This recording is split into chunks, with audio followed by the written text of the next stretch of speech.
What's up guys, Jeff here.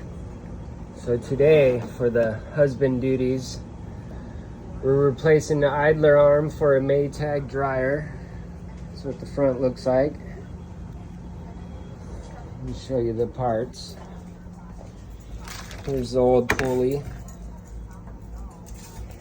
That guy was wearing down pretty bad. Came with a new belt, extra pulley.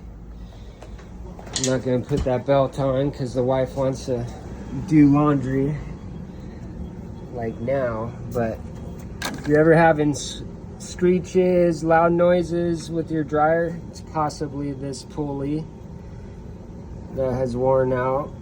There's the motor. It's just this little idler arm with a pulley attached to it, and then here's your belt. Mine's cracked. I should be putting that new one on.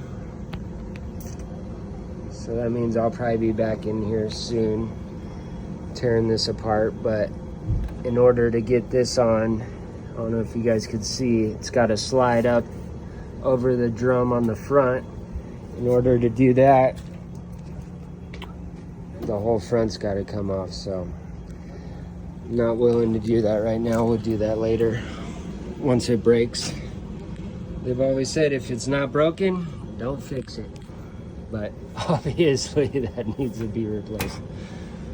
Thought I'd share that with you guys if you guys are having dryer issues.